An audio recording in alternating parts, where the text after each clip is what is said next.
tonight's session, we're calling it Food and the Art of Discipline. So you're wondering, what does one have to do with another? How could food and discipline be associated? Well, it's obvious, right? We don't have the discipline to eat healthy food. And that's what leads us to so many of our issues. So how do we tie this up? How can we take discipline, apply it to our lives without it being a chore? Because, we wake up in the morning, we've got chores. We have chores right through our day, right through our night. Our whole lives are one task after another. You wake up in the morning, how many people, how many members and friends and family members do I speak to who, by the time they've had their morning cup of coffee, their stress levels are already like at a 10.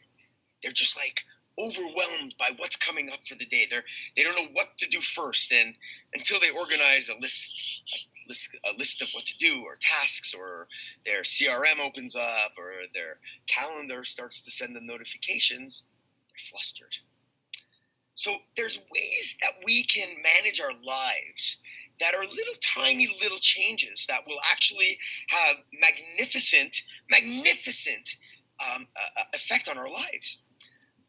So what do I mean by this? So those of you on the program understand that it's made up of marginal changes, right? It's a sequence of a lot of marginal changes, tiny little manageable, easy changes that create these outrageous results.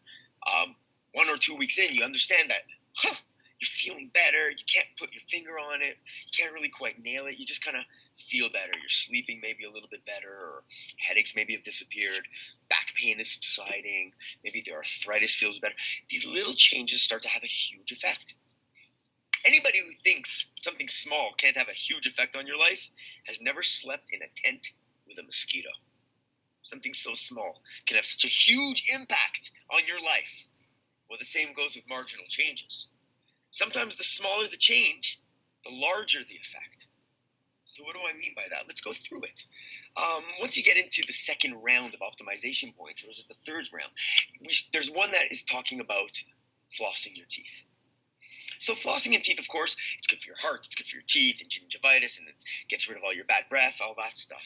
But what it also does is it creates a ritual. And this tiny little ritual in your evening or after meals actually sets you up for more success. First of all, your brain is getting used to having to do something. Therein lies the building of your discipline, right? You want to have more discipline. You want to build up this discipline. It's by actually performing tiny little disciplinary actions throughout your life. Performing these little tiny disciplinary actions day to day are going to create a disciplined environment for you to live in. So flossing your teeth at night, not only is it healthy, but it signifies the end of a meal. Your brain doesn't really want to put food in its mouth after it's been cleaned and fresh, and there's air flowing in and out through the teeth, and they feel clean and shiny, and your breath smells good. You don't really think about food as much anymore. So there's the help in stopping yourself from eating. But it's the ritual itself that creates the discipline. Another great one is making your bed. Simply just pushing your comforter, your duvet, and your pillows, and making it just look a little nicer at the end when you get out of bed in the morning before you go to the washroom. That little tiny gesture is a discipline that will start to have profound effects. Because now when you go to your room, there's a nicer feeling when your bed is made. Just like there's a nicer feeling in your mouth after you brushed your teeth. How about that lemon juice trick in the morning? Here's a ritual that has magnanimous effects on your body. It's doing wonderful things for your liver. It's kickstarting and optimizing your digestive system. But there is another little ritual in there. There's another little disciplinary action that's going to have a profound effect on your life. All right, here's the mosquito in the tent analogy again. Something tiny doing something magnanimous. I like to use the word magnanimous because this is what it is. These tiny little changes, it's a wedge, right? It starts at the point and it works its way up. And the farther it goes, the bigger the effect. Tiny change, big effect. So when it comes to discipline, though, this is where we mostly find our weaknesses. Myself, I've had my difficulties with discipline. The truth is, if any of my friends or family that knew me as a young adult or child saw me talking about discipline and rituals in order to keep your life organized and optimized, they'd be blown away. I was not this person as a young man. I was completely undisciplined. I had no willpower. I was at the mercy of the medical system. I was at the mercy of my addictions. I was at the mercy of instant gratification. And here I am, teaching and helping other people find discipline in their own lives.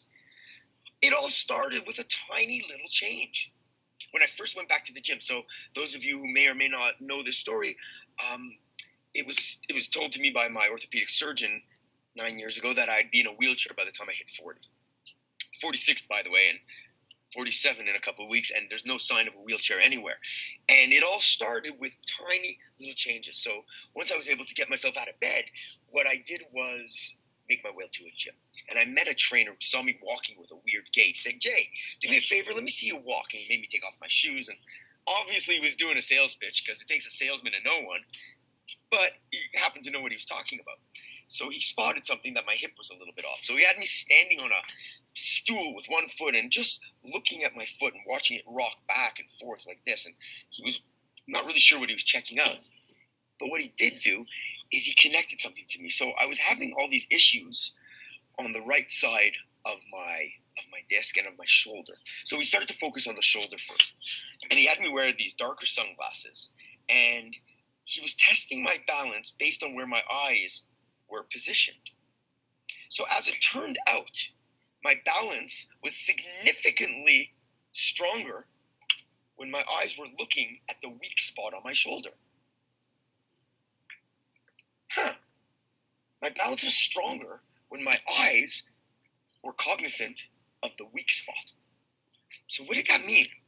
That meant that when I was looking the other way, I felt unprotected, unbalanced, out of whack. But as soon as I got my eyes on it, well, then things started to get under control again. It's just like life. As soon as you pinpoint the problem, well, it starts to go away, doesn't it? It's not difficult. It's never as difficult as it appears. It's always a big, massive wall that you have to climb over. It's something you need to climb, jump. You have to scale this thing. You don't even have the tools. Where do you even start? You start by pinpointing the actual problem, stepping back, and making a tiny change. Because all you might need to do to climb that wall is look a little closer and realize that there's little holes there that you can put your feet in. All you have to do sometimes, maybe, to clear up your skin is to stop using skin cleansers and maybe try something natural. Sometimes all you need to do to alleviate a little bit of an issue. Oh my God, great story. I have this client, a younger client. He's a young teenager, and he's been hiccuping like crazy. He's like hours and hours. He starts for a couple hours, then it goes away, then it comes back and goes away, and he's waking him up in the night, and it's terrible, obviously. It becomes painful after a while. So, and it came up in conversation because he started hiccuping. He said, "Yeah, this has been happening for a couple of weeks." So as it turned out, I asked him to use a Q-tip in his ear. He doesn't normally do that, nor do I. The ears tend to clean what they need to clean on their own. But I told him to gently, with his mom's help, to put the Q-tip into his ear. And he pulled out a hair. And this little hair was tickling his eardrum, which was causing him to sneeze.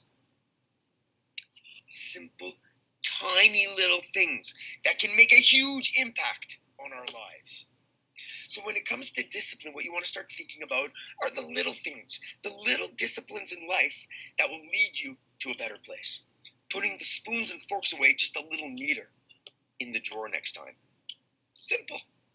Making sure that the socks that go together are actually together. Making sure when you throw your towel into the laundry basket, it goes into the laundry basket rather than hang off the edge like in my house. I haven't optimized that part of my life yet. It's these little tiny things. So when it comes to lemon and toothbrush and sheets, now you've got dozens of tiny little powerful tools that are going to make you a better person. It's going to make your life a better place. Imagine opening up the drawer and the spoons are clean. It's a simple, tiny thing that has a huge impact on your life. Little tiny disciplines that bring magnanimous results. This program is about taking advantage of the little things. Finding realistic goals every day of your life and achieving them. Because what's wrong with finding a little success once in a while? I mean, we go up against so many challenges all the time. whether it's personal, family, health, financial, political, religious, spiritual. There's so many elements of our life that are challenging. If we can have little accomplishments every day, little spouts of gratification. I used to be chasing instant gratification, but in a much bigger way. Little tiny things that are going to make you feel good during the day. Those are the things that life are all about. It's not about sitting at your desk and staring into your computer all day and hoping that you can get home on time so you can rush to make dinner so nobody can appreciate it, so that you can gobble it down, only to what? Have to spend the next half hour cleaning up and then getting the kids' lunches ready. And then by the time bedtime and cleaning and, oh my God, there's rice on the floor and now it's 9:30, 10 o'clock at night. You're wiped. You're tired. Having looked back on your day, how wonderful would it have been had you accomplished something tiny that day? Something small. You made your bed before you left the house. Or when you ran out of that toilet paper roll, instead of just opening up the cupboard and grabbing one and putting it on the counter or on top of the old roll for somebody else to do, you took the second out of your day and you popped off the rod and you put it on and you threw out the toilet paper roll. How hard was that? But it's an optimizing point. These little optimization points change our lives. Before you know it, you're feeling good, you're looking good, your house is clean, things are getting fixed, your wife or husband are happy with you, your boyfriend, your girlfriend, your dog. Little tiny things. So my suggestion today is to try to build some routines into your life. Try to find some little optimization points that you can personally challenge yourself with, that you can accomplish. Don't say, this year I'm going to build a sports car out of toilet paper rolls and tin cans. Do something that's achievable, something you can manage. Like, I'm thinking about hanging a hook in the garage for our hose. Go hang that hook up. First of all, you're going to get your exercise. You're going to feel accomplished. The whole thing takes 5 minutes. Think about how much our ancestors and our forefathers and our grandparents had to suffer in their old lands from where they came from. Think about the hours and the years and the months that they had to endure pain or suffering or war, famine, disease. For what? So that they could have children, so that they could have us. And we're not willing to put 5 minutes into our day to optimize our lives. I think we're being selfish. I think we're being immature. I think we're being short-sighted. Take a couple of minutes now and add years to the end of your life. Stop being so short-sighted. Think about what you can do today to make your life better. What you can do now to have a better life, to feel good about yourself, and to make the people around you feel good. We want these changes to last forever. Find something you love. I want that thing to be you. I know it sounds a little cheesy, but it's true. Why not practice a little self-love? Practice a little self-love. Do something for yourself. A little tiny thing just for you. And if that means flossing your teeth tonight or trimming your nose hairs, whatever it is, do it and have fun doing it. And know that it's going to have a profound effect on your life. Thank you so much for watching again today. I love having you on board. If you ever have questions, I can be found very easily at myoptimizedlife.ca, members page, communication hub, send me a text, an email, Jason the Nutritionist. Just find me. I'm here for you. Have a great day, everybody.